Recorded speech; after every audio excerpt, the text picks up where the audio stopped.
This episode of Capes and Lunatics is brought to you by Tweaked Audio. Get awesome headphones, go to tweakedaudio.com and use the coupon code Southgate to get 30% off, free shipping, and a lifetime warranty. Or you can get there through the link on our website, southgatemediagroup.com.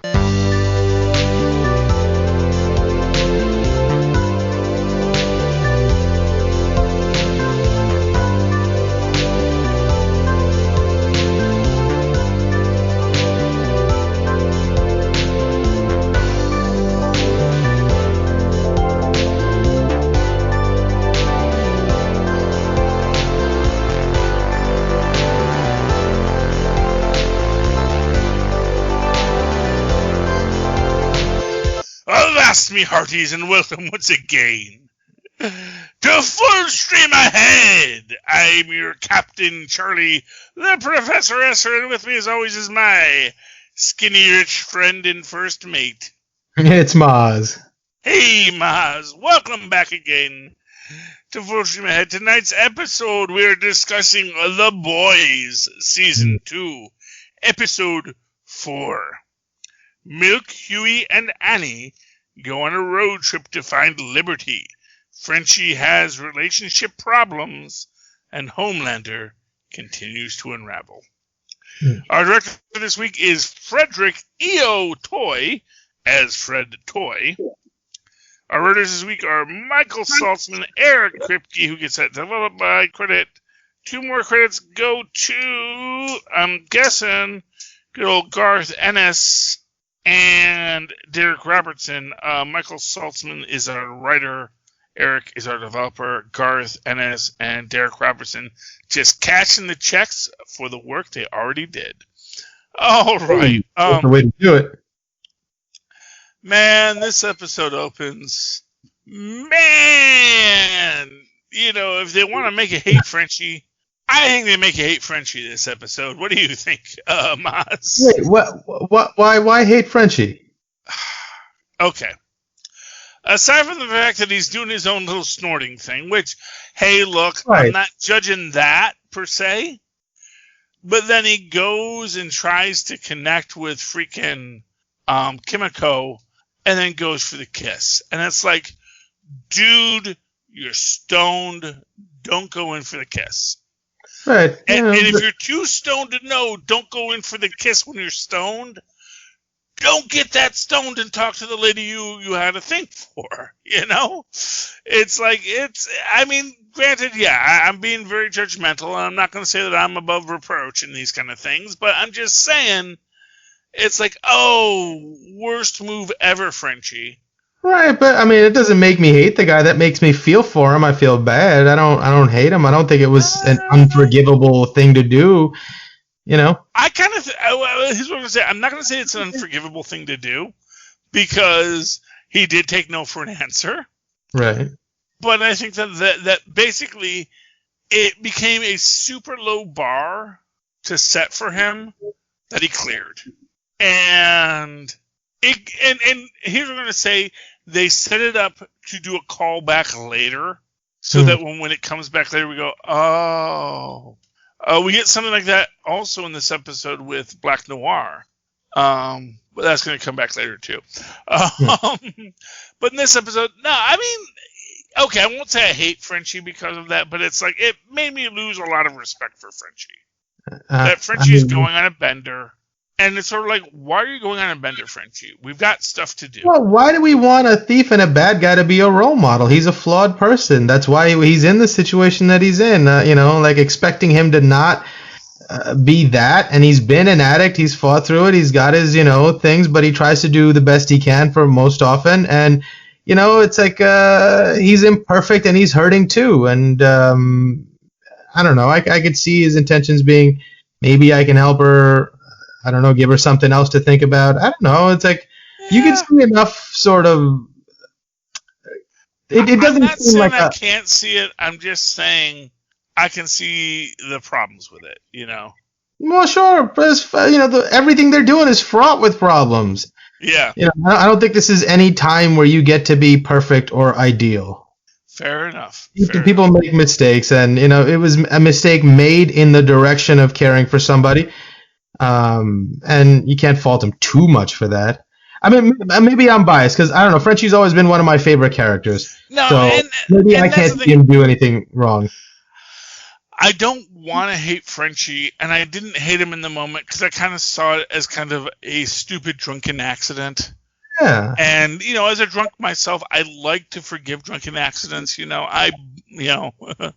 what it's worth, I kind of buy into the idea of, now I'm blanking on his name, the guy who wrote Naked Lunch, when he accidentally shot his wife.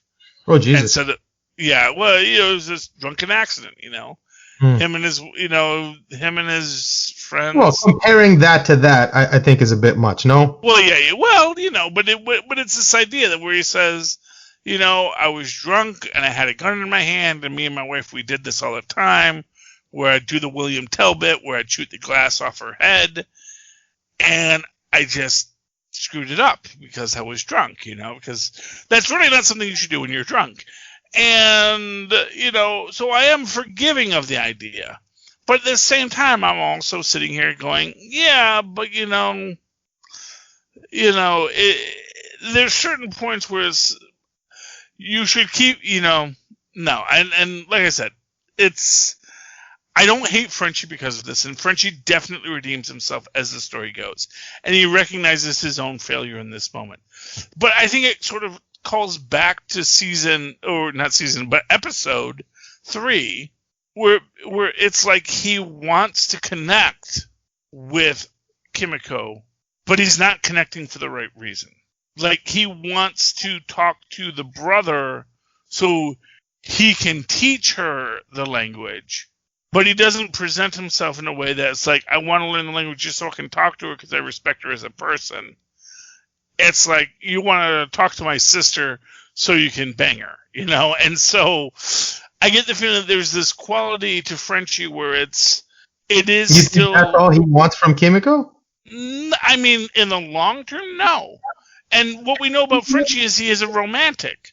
Right. He holds these emotional bonds strongly, but, I can't ever get over the fact that Casanova... I mean, like, come on.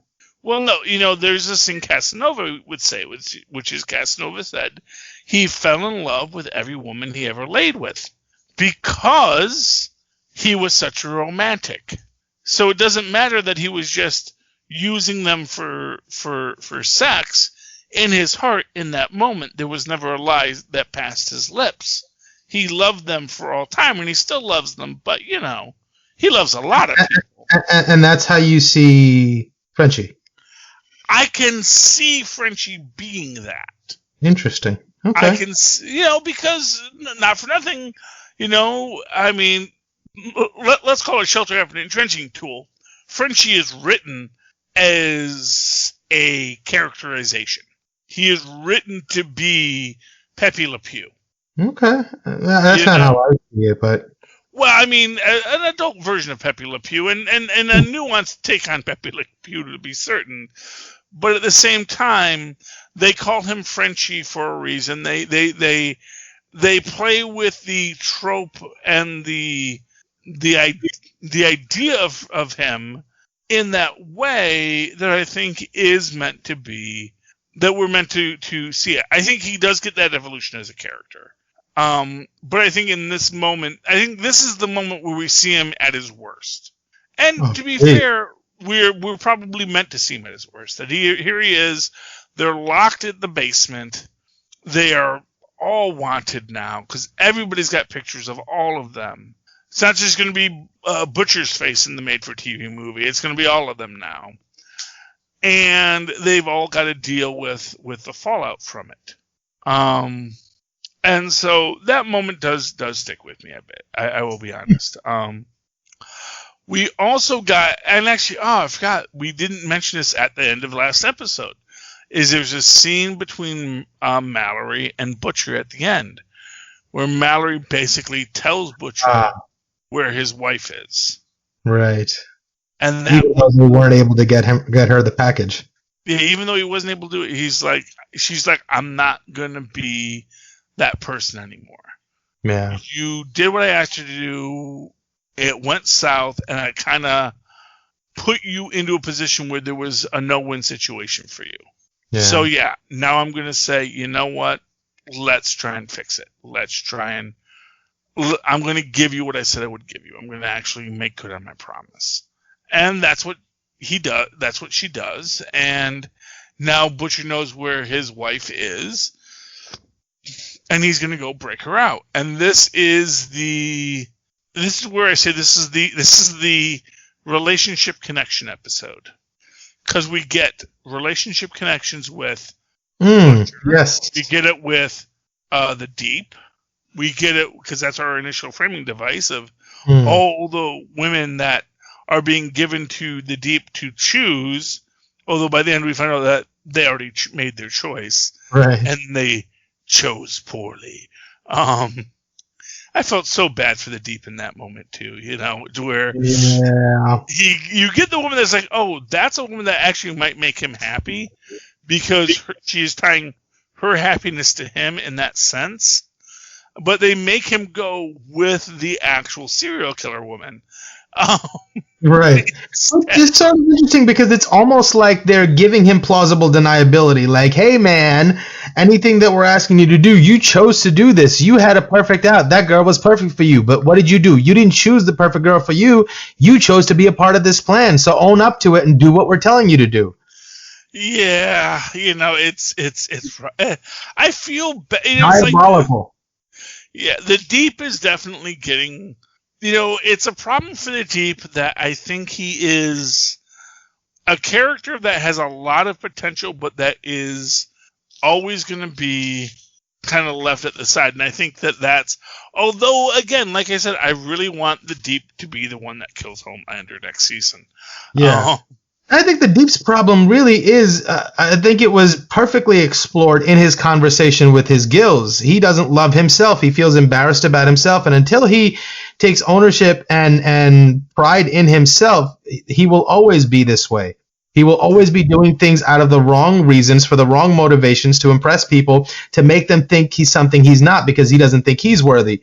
But until he decides to shine for who he is, he's never going to be able to even, have the shot at reaching heroic heights that he wants to.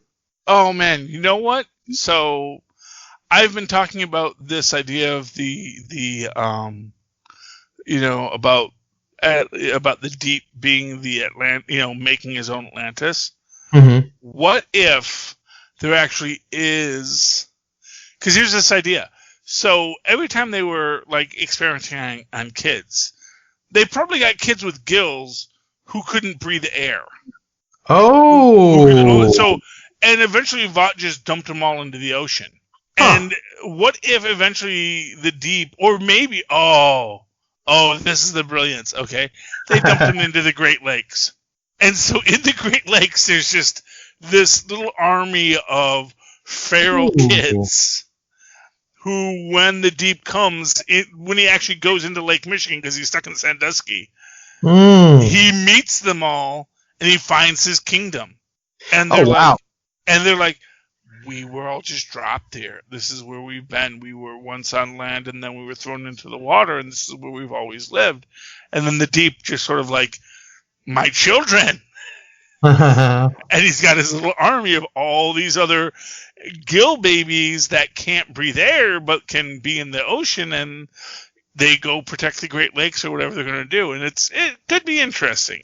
That could be an interesting idea of all of the reject heroes. Because that's the thing. We know that it doesn't work that well with adults, but we've never thought about, maybe there are children that it doesn't work with, because we do see that, and that's one of the things, is I get the feeling that there are children where they don't know what the power is right away, because when the Deep talks about his powers, he says, it started when I was 9, which means maybe they knew he had gills, but they didn't know what his power was, so they sent him back with his parents. And much like Homelander's kid doesn't know that he has powers. Mm-hmm. Because they've just been possible that kids might not find until they hit puberty or something. Well, Homelander's son is interesting because he clearly has the powers, but he doesn't want to use them because he wasn't raised to use them. And it's an interesting thing. It's one of these things where if Homelander were a better parent, which he's not, he might be able to actually, because I'm watching that scene with him on the roof. I don't know if that was this episode or last. No, it's this episode. Yeah. With his son on the roof, and I'm just thinking, you need to step off the roof. You need to show him that you can walk on air, and you need to hold his hand while he does this. But instead he does that. Just throw the kid in the water, let him sink or swim, and it's like, dude, that's how your kid dies if they don't breathe water or they don't figure out how to swim. Yeah. You got to be ready to jump in after them. You can't just throw them in and hope they can fly. You can't kick the baby bird out of the nest. It's like you actually have to be a parent. But what that does give us is it gives us the real evidence that, when Homelander is threatening the mom and the kid pushes Homelander down, which also shows, interestingly enough, that the kid is actually more powerful than Homelander. You think so? Yeah. How so? Because he pushed Homelander down. Well, I mean, I'm sure Homelander wasn't trying to resist, and he was sort of saying, "Ooh, let's see what the kid is capable of." Kind of. No, I don't think it was. Oh, let's see what the kid is capable of. I think it knocked him down. I think that it was enough force as a child to push Homelander back. Interesting. Because I think that's why he gets up, because he realizes that was impressive. That was and then when his son's eyes flash, he's like, yeah, I know this. I know this kid is my kid. I know this kid has the power. Right. He's mad that he's been told to go away because his kid doesn't love him. Yeah. But he's also proud that his kid has these powers. Which of course leads to what happens when he goes back. But yeah. Oh God, Stormfront is awful, just objectively awful. And they erase all doubt altogether this episode with that story. We find out who her real identity is this episode. Oh yeah. Well, we don't know her real identity yet. Yeah, well, I mean, we have a sneaking suspicion of who she might be because we hear the story from that old lady about how Stormfront came and killed her brother and got a sick, twisted sense of pleasure because she got to kill a black man.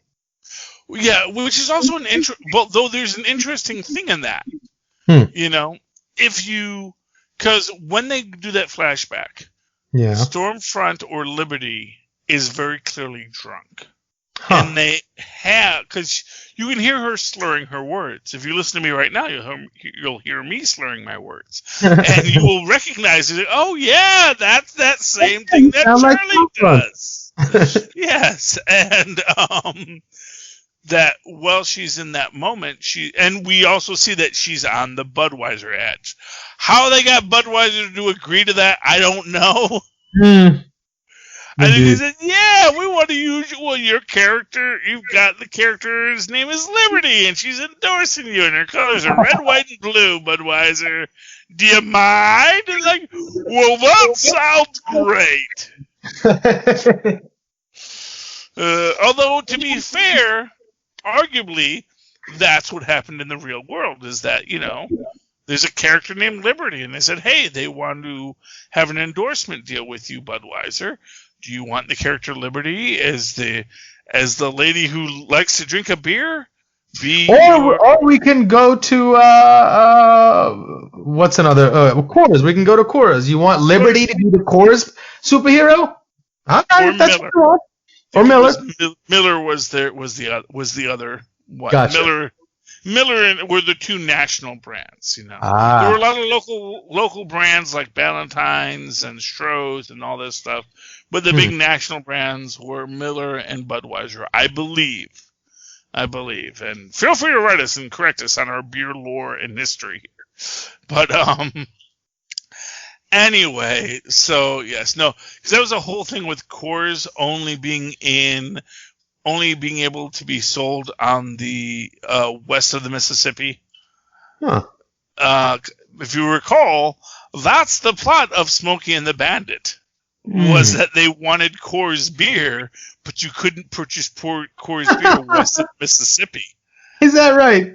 That was right, because there were all sorts of rules about how you could transport alcohol, especially if there was a state that did not allow alcohol to be transported into it. That's funny. Yeah, well, there's still weird laws about alcohol right now in this country, so, it's like, all these people wanting all these, wanting pot legalized. Yeah, you'll get 50 different states with 50 different rules, but, Hey, it's a start, man. I'm never angry at a start. I'm never angry at a good start. Exactly, and that is a truth of that. As it stands right now. So we do realize that Stormfront may be this killer from the 50s. Now, in truth, you don't necessarily know that, because it could also be that this is Stormfront's granddaughter or daughter or something like that. Because for what it's worth, we already know that superheroes can pass on their abilities. I think that's meant to be something that we're supposed to contemplate here. As it stands, before we eventually get our final reveal of who Stormfront is, in this moment, that is a possibility, that it's not so much that she is the Nazi as she's just descendant of Nazis or just Klan members or just general racists. Because let's be honest, you didn't have to be a Nazi or in the Klan to be a racist in the 1950s. Right. It's like that was kind of the default, and you kind of had to move out of. You had to be actively anti-racist to not be racist in the 50s. So, history. It's a mess. Anyway, Right. But in this we do get Butcher and his wife reconnecting. We get but this is the episode where they're supposed to meet at the bridge, and then she decides she's not going to go, right? Right, because Butcher's not going to accept her son, and she knows this, that Butcher has this anti-superhero idea.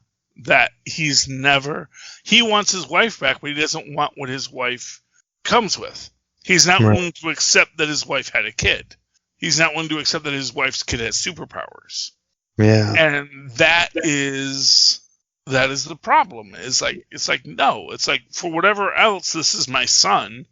I'm not leaving him behind, and I know you will never accept him. He will never be part of your world. So there's no reason for me to even try to make him part of it. Yeah, that's rough. It is rough, but she's not wrong. Not at all. That's the thing. It's like she's not wrong. Butcher is not going to accept this, and Butcher's another one where. See, I think Butcher actually does believe he's the good guy, even though he's, in a lot of ways really not. Well, and for what it's worth, this is a grim, dark world, Yeah. As they say, grim, dark is a messed up world. But you know what? The reality is, and this is sort of this idea that we were talking about last episode about how the story continues. And what we kind of get in this episode as well is the idea that it's going to take time. You don't slay the beast. You might get a little victory, and the beast will, clear itself up and will come back, but maybe it'll be a little weaker. And we'll fight again. And then I think we'll always be fighting. I think that's the idea that the fight is never over. You just do your part, and hopefully the next generation does their part. The fight is never over, because it's not like we're going to vanquish the darkness. The darkness is ever present. It's within us, and we have to manage ourselves as much as we manage society as a broader sense. So that fighting of the darkness will never be vanquished. It will always be a fight. There will always be a front to the battle. And that is absolutely true. But at the same time, here's this thing. There's a story I like to tell about the concept of institutional racism. That a lot of people talk about institutional racism and think it just means there's a lot of racists in the world. And while that is a true aspect of institutionalized racism, what I think a lot of people don't understand is that historically racism was a box on a form you checked, where literally there was a box on your loan application that you would mark to say that you were a colored applicant. Mm. And if you mark that, if the person taking your application marked that box, it was an immediate, it was an immediate disqualification for the loan. And as I was telling my wife today, that, in the past, if you would open up the want ads, it would be a page that said men wanted and a page that said women wanted. And if you were a woman, you could apply for any of the women jobs, but not the men jobs. That this is what is the institutionalization of things, that there was actually a system in place that said, here are the things you're allowed to do and here's the things you're not allowed to do. That doesn't dismiss the racism and racist policies that exist today. Those are all just as real and just as detrimental. But it is understanding that there is a difference in the way the world is now set up and the battles we have to fight now and the battles that we had to fight then. And I think as it plays out, we do get these little victories. It doesn't mean the beast is defeated. Right. But those victories are real victories. And I think that is where the failure of trying to tell a story in a grimdark universe actually fails. Because everyone knows, well, yeah, but tomorrow's another day. The story's going to continue. Right. And yes, you can say it'll always come back to being dark, but nobody really believes that because we have objective observation that things do get better. I'm not saying that things will eventually pendulum back to darkness. I'm saying that the fight to keep the darkness at bay is always going to be there. Oh, You will never have a situation where you don't have to fight to keep the darkness at bay. It will always be there, and you'll always have to fight. Yeah, and I think otherwise it will take over because the darkness will never stop fighting. Well, exactly, and I think that is sort of the thing that Huey kind of has to explain to Starlight in this. And again, going back to that religiosity of Starlight and this idea of waiting for the Deus Ex Machina, because I think Starlight in her own way thought of that once we reveal Vought to be the liars and frauds they are, that's the Deus Ex Machina. That is when it all becomes revealed and everyone goes, oh, gasp, and the world changes forever. But Huey, he knows, because Huey, he's a working class guy, and he knows every day is just another day to the next episode. Right. That's the thing is, we as humans, we live our lives episode to episode. We don't have a grand arc that we're working towards, unlike heroes. We live our lives as people working towards an end. And then when we get to the end, we're like, oh, here's the end. But, then after we get to the end, then we still have to wake up tomorrow and deal with what is the world now that we have an end. Yeah. And heroes are stuck in this idea that I have to be the hero. My arc has to be grander. And the human arc, and if you're human like Huey, you say no. It doesn't have to be grander. It just has to be another day. We've won one battle. We've revealed one truth. And there's a million other truths we're going to have to reveal. We got to explain to people how this lady is not the person she presents herself as. We've got to move everybody forward another step. There's a whole nother, it's like we only got, yes, we passed go. We collected $200. Now we're on Baltic Avenue. We have a long way to go to get back to pass and go and collecting $200 again. That's the truth of it, and that's why Monopoly is the best game ever created. By the way, I mean just say Monopoly, because it's around in that circle, and it's just do we get one more thing? Do we get our next result? Do we find our solution, or do we just As is. Or do we stop being friends with people for a couple of weeks?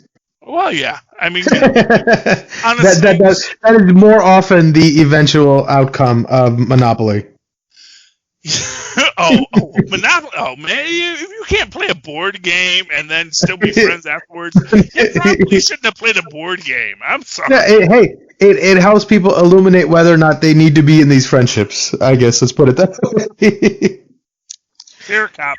Monopoly can get pretty intense. I love the game, but Monopoly can get pretty intense.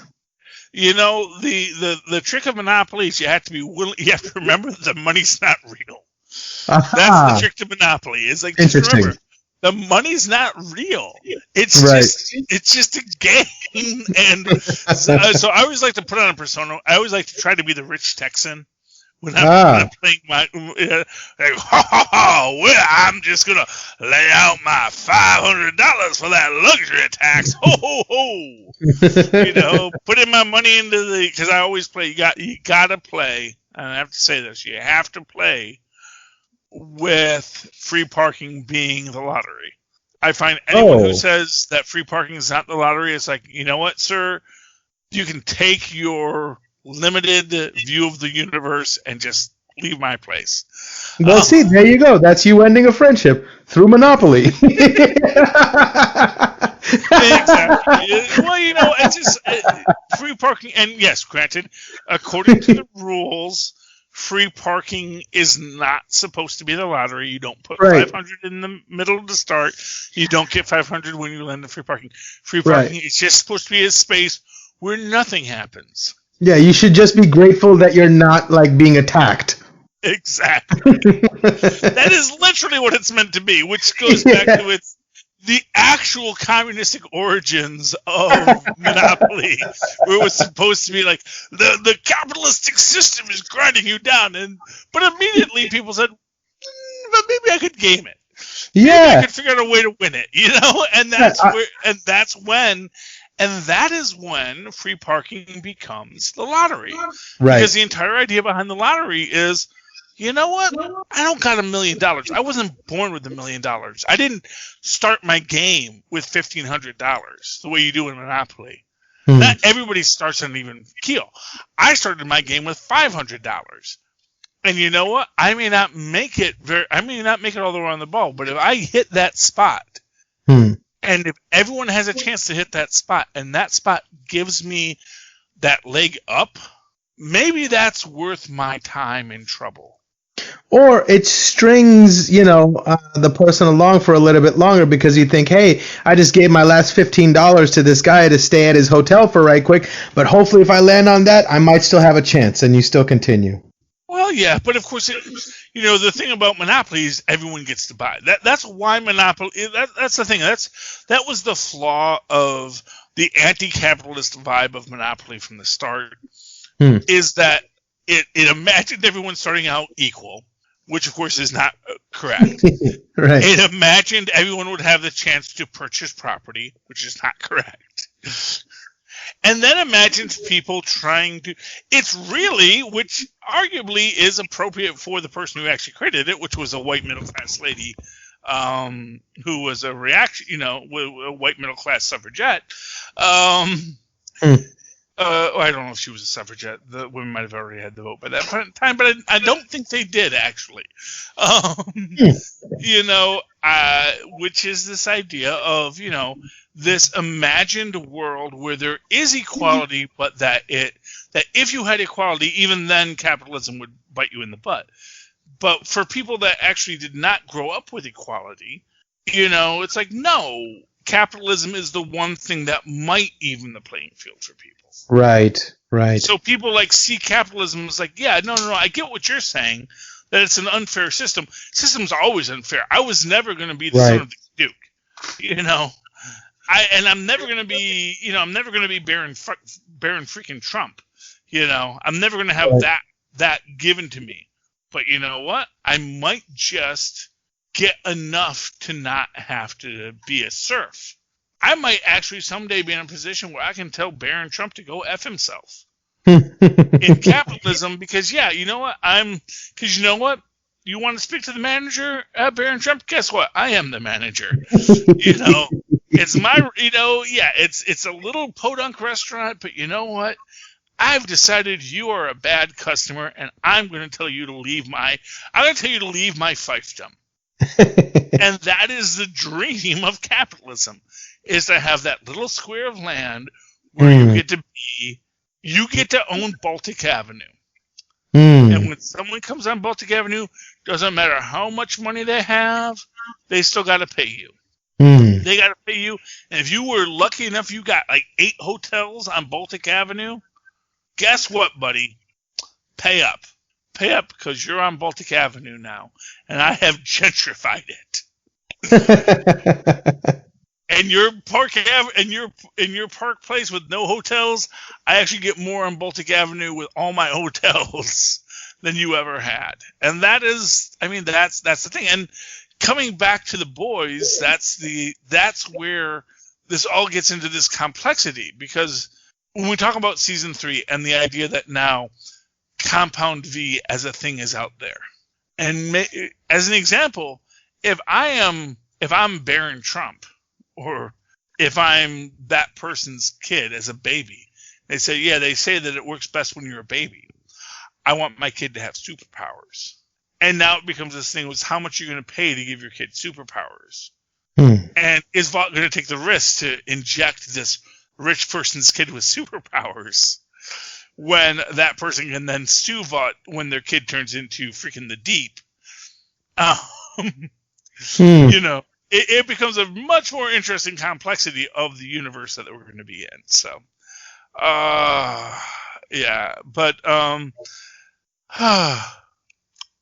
one other thing that happens in this episode is we do get Homelander and Stormfront finally connecting. Actually, first we get Doppelganger. So I want to talk about my Doppelganger theory. Oh, yeah, man. Because Homelander's with Doppelganger again. Doppelganger is pretending to be Madeline, and then he can't hold it, and that really freaks Homelander out, because, he's not gay, man. Heterosexual superhero, as you need to be. And I think if Doppelganger were a better looking person when he wasn't transforming, it might not have been as problematic. But for Doppelganger's perspective, it's like, look, I don't have to maintain my base form. Right. Somewhat, but we're gonna get to that. We're gonna get to that in a minute in my fan theory. Tristan was asking if Doppelganger was like Mystique. Doppelganger is like Mystique, but here's the thing, and this is the thing. So, Doppelganger turns back, he gets to the whole thing. Doppelganger says he can be anyone you want. Doppelganger turns into Homelander, because Doppelganger's thinking, oh, you're a narcissist. All you want to do is say I can do anything I want, and pleasure yourself. And he's trying to do that, and then there's this scene where Homelander puts his hand around Doppelganger's neck, and we see this thing where there's a connection, and Doppelganger nods. And then there's this whole thing that goes on where, it's not gay or with yourself, yada, yada. And then Homelander snaps Doppelganger's neck. And then we see Doppelganger on the ground. And here's the thing. Here is the thing that all you nerds have been waiting for. Doppelganger still looks like Homelander. Wait! And everyone knows whenever a shapeshifter turns back, they turn back to their base form. Right. Even he was saying he was having trouble holding it together because it hurts. And he's like, turn back right now. So he obviously can't hold that. It requires effort and tension of muscles or whatever he's using to hold that shape. So if there is no tension, if there is no effort, his shape should revert. And the fact that it doesn't means that he's not dead. Exactly. Ooh, that's so good. He was like Gecko in the previous episode, saying, that costs extra, but sure.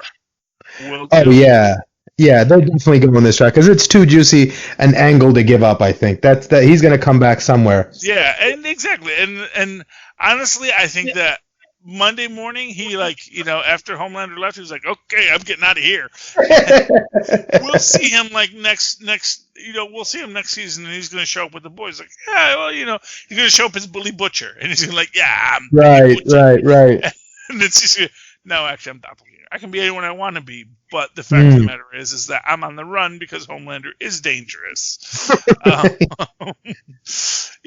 I can move my spinal column around as I need to, but the fact of the matter is, I can turn, because that's the thing. He could probably turn his spinal column into cartilage, so that it can stretch as he needs to. He puts all that bulk, or as they say, he can move the medulla oblongata down into the chest if he had to. He can swallow that while he's changing because he's a shapeshifter. And so the fact that he survived, so that's my thing. I think Doppelganger survived. He'll come back. So my big predictions for season 3 are the Deep as ruler of Atlantis, now possibly in Lake Michigan, because I just came up with that just now. Doppelganger comes back, and because Doppelganger, he's the Doppelganger. He's an agent of Vought, and probably freaking what's his name? Mr. Edgar is going to bring him back. And Mr. Edgar, oh man, we love Mr. Edgar. He is the best He is the one super villain that you're like, you know what? I like him as a supervillain. He is like Lex Luthor times 10. Yeah, can we get an origin story for Stan Edgar, please? I really hope we get that season 3, man. I mean, I think they intentionally are keeping it quiet because you know what? You'll get it when they'll tell that story when they're ready to tell that story. Yeah. You can want all you want, but you'll get it when they're ready. It was delightful. Stan Edgar, what's his name? Giancarlo, I believe is the Esposito. The Giancarlo Esposito? Yep. How does a man have 2 last names? It's a great name. He's a great actor. Powerful name. He is in this. He is in freaking The Mandalorian. He is everywhere. Of course, as his most famous character, Gus Fring on Breaking Bad. Oh yeah, he is great. And this is one thing I'm going to say. He is so different in all 3 of these roles. There's a lot of Gus Fring in him in this, though. Really? Oh, okay, okay, possibly. I mean, I guess I can see that. I really do feel that there is a subtle but important difference between all 3. Oh, for sure. But in that sense that he's always supremely in control of his surroundings at all times. He's meticulous, he's careful, and he's plotting 35 million steps ahead of you. In that respect, he's very much like Gus Fring. And very stoic. Yes. The stoicism is definitely his selling point. Yeah. But yeah, I have been very... Edgar. Yeah, I am waiting for the Edgar origin. I would be shocked if Edgar's origin is he's just a dude. And that would be like the ultimate what about this universe? It's like, no, he got lucky, he met the right people, he landed on free parking. No, but it's not necessarily lucky, but he did all the things right. Occasionally, just by happenstance, just by the merit of chance, somebody eventually has got to hit all the, like the Plinko thing that goes down. One of them has got to hit all the right little bumpers and fall down into the $1 million.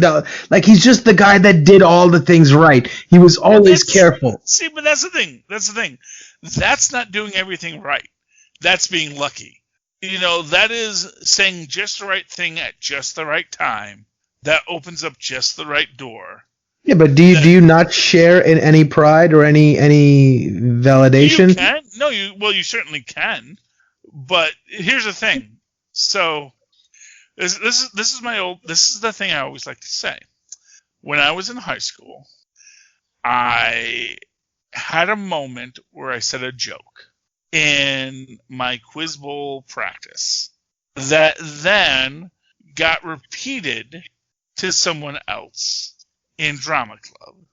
And because of that, I met someone who changed my life trajectory in high school. That Wow. had I not met that person, I would have done very different things. Wow. Because that was my intention. And because I met that person, I made other choices that opened up other things that made me do other things after that. And so it was a random gag. It was a random joke that I said that changed my life. And I really feel that all of our lives are these random jokes we say, these random things that Right. But someone responds to, and then you make your choices, and then you make your choices of that new situation. No, but that's how most people live their lives. But there's some people who are careful and meticulously planned, and to get to a position of power like Stan Edgar is, you don't get there by luck. You don't just get there by luck. You have to be No. Well, that's the thing. It's like to say it's luck isn't to say he didn't work as well. It's to say that all that hard work means nothing without luck. And that's the thing. It's yeah, like, but if one side is true, the relativistically reverse side of it is it also true that you can have all the luck, but if you don't make the right choices at the right time, the luck isn't going to help you either. Well, of course. Right. It's a balance between the two. Right, I understand that. But what I will say that another person that didn't try as hard as him, even with all this luck, wouldn't have gotten this far. So it's almost like it would be almost better if he wasn't a supervillain, that he was just a human that did all the, he was the best of us in one sense, in his effectiveness, in his efficiency. He was the best. It would be like Batman not being a superhero, but being a superhero. Except that Batman was born rich, and that was Fair really enough. lucky of Batman. Yeah, and that I would say is the counter narrative, which is that, because here's the thing, as we've said, I'm not Barron Trump. Barron Trump will never work a day in his life, no matter what happens, politically or fiscally. Barron Trump is taken care of. That's Donald Trump's youngest son.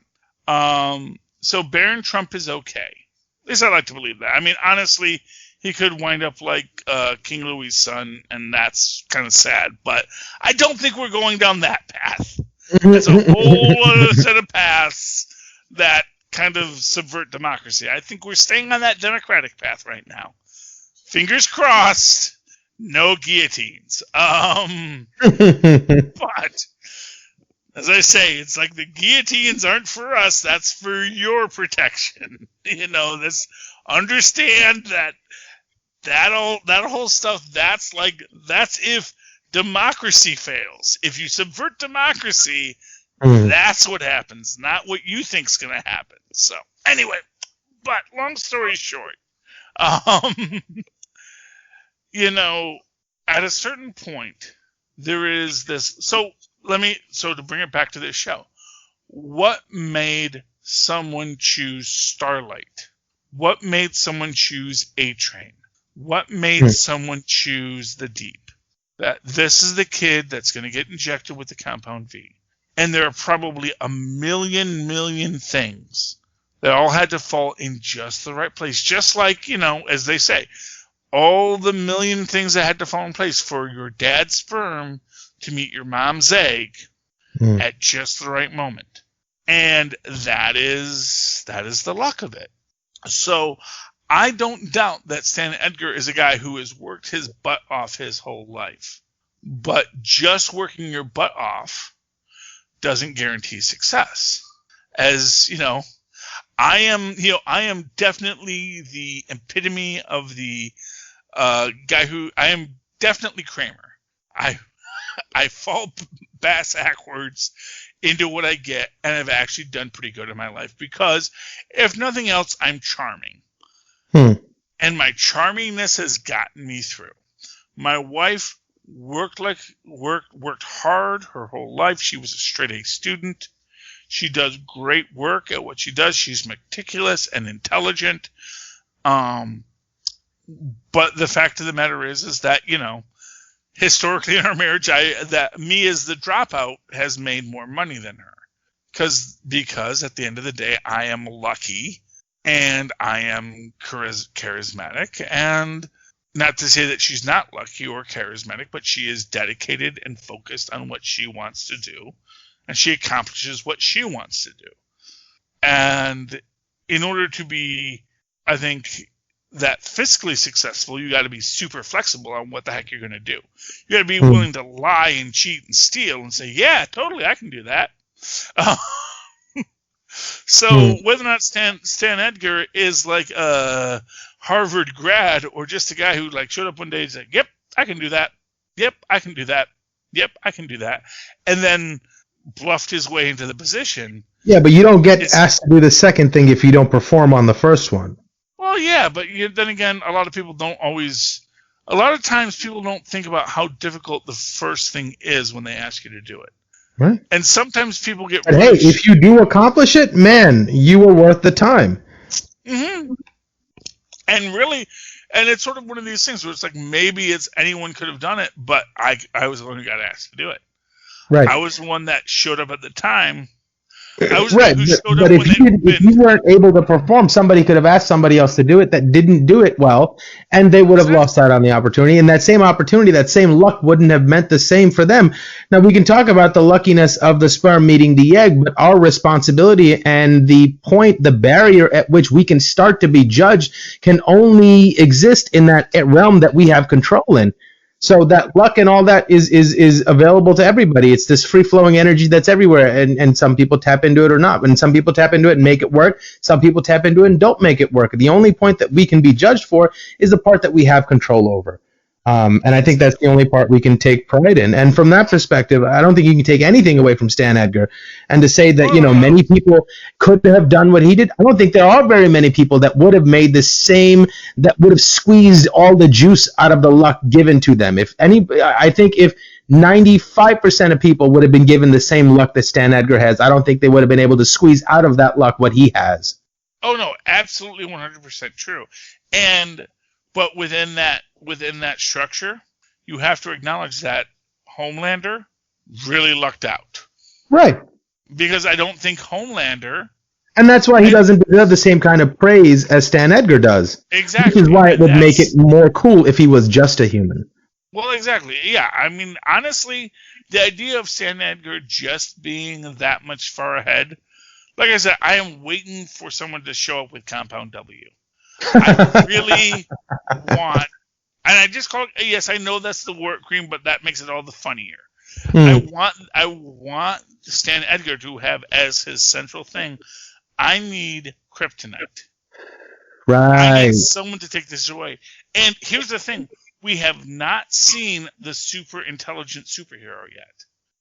Ooh. I want there to be a super intelligent superhero who said, oh, yeah, no, you just have to reverse it doing this, and this. And, you know. Now, that's fascinating. I hope that the poor super intelligent superhero didn't get it used on them. But, you know, I want that to be a reality. I want there to be. And for all we know, that is Stan Edgar if we want to go that line. You know, he got the. It's like, oh, no superpowers at all. But it's actually, no, I've got all the superpowers. I've got superpowers that you can't even conceive of. Right. And, he's got the most easy to hide superpower. Well, exactly. That's what I always say about, well, it's easier to hide if you don't make a big deal about it. Right. That's what I always used to say about, you know, there's a character by the name of Protocide in Marvel Comics. And he's like the guy who got the super soldier serum before Steve Rogers got it, because this guy who really didn't like Steve Rogers to be the first person to get it, gave it to this basically this big dumb guy, and he gave it to this big dumb guy, and the big dumb guy has a heart attack because it's too much stress on him. But then years later, AIM resurrects him, and there's this thing where everyone says, "Oh, he must be brain damaged because he never speaks." But I always thought, you know what, the whole thing about Captain America is that the super soldier serum also gives him peak intelligence. And the reality is that for a guy like Steve Rogers, who was very intelligent from the start, he probably doesn't even notice that he's smarter. He probably doesn't even notice that he's thinking deeper thoughts and seeing angles that he didn't see before. But a guy who was dumb, who was just a big dumb guy, and then all of a sudden he like opens his eyes and he's seeing angles and words and things that he never thought of before, that's going to be shocking to him. He was always strong. He was always a big guy. So being stronger now doesn't really affect him. He's like, yeah, I could always punch a guy and knock him out. I was a big, strong guy. That was my thing. But now I'm a smart guy, and and I probably doesn't even have the words to even express what he wants to say. But he's seeing everything, and he's being quiet. And so I always think of that, that idea of that person, about people not seeing that super intelligence. Because that's the real mark of intelligence, is you don't tell everyone how smart you are. There's a lot of super villains and other people who really, I want you to know how smart I am. And the smartest guys like, yep, nope, that's fine. And so, yeah, Stan Edgar is the smartest guy in the room, either because he just was born the smartest like Lex Luthor, or he got a little juice, and that juice made him the smartest guy in the room, and just no one realized that he was the smartest guy in the room. That's fine too, And again, along those lines, it becomes into that idea about it's luck, but it's also that intelligence to use that luck. So when Stan Edgar gets the Compound V, everyone says, well, it had absolutely no effect on him. That he could play into that and ingratiate himself and say, oh, well, I guess I'm the control group. I don't have the effect. Now we know whatever it is that I have, that tells you that has no effect. And then could, certainly manipulate the people who were clearly Nazis to say, oh, well, clearly it's not going to work on people of the lesser race. There's all sorts of ways that it could play out if that's what happened. But that's what's going to be great about Season 3. I'm looking forward to it, Mozz. Indeed. How about you? Oh, I can't wait. Any final thoughts on tonight's episode? No, I think we got into it pretty good. We got into it really good. This has been a very long couple of episodes. Sorry, folks, but we've had a lot of fun talking about it. If you have had trouble listening to it, though, I suggest you go over to tweakedaudio.com. That's tweakedaudio.com. Use the coupon code Southgate to get a discount on high-quality audio equipment to listen to our shows better. Likewise, you can use that exact same coupon code over at huntakiller.com to get essentially an escape room delivered to your house every week, which would be awesome, I think. And then if none of that even interests you, go down to our show notes, click on the Amazon link, go to Amazon.com, buy whatever you want, costs you nothing, helps us out, but also allows you to buy Podlife, the book written by Southgate Media Group personnel who love podcasting and want to tell you about it. So if you like podcasting or interested in podcasting, want to know what the heck podcasting is, please pick up Podlife, the book. Mozz, how can people reach out to you and talk to you about Podlife, the book, or anything else they have an interest in? Oh, they can email me at mozzmanzoor@gmail.com or find me on Facebook under Mozz Manzoor. That's MOZZMANZOOR. And, of course, you can always write to me in that old-fashioned email way the way our moms and pa's once did at superconnectivityblog@gmail.com. That's superconnectivityblog@gmail.com. And, of course, follow me on the Twitter as I live tweet, hopefully, if I understood everything they've said to me correctly, Darkwing Duck on Disney XD on Mondays at 7 at Charlie Esser. That's CHARLIESSER. Look for the 2 E's in the middle. For what? For quality. Bing! Thank you, Mozz. All right, me hearties, it's been another amazing week here at Full Stream Ahead. You've endured the sailing trip, and I hope you have a great week until we come back again and go full stream ahead. Arg.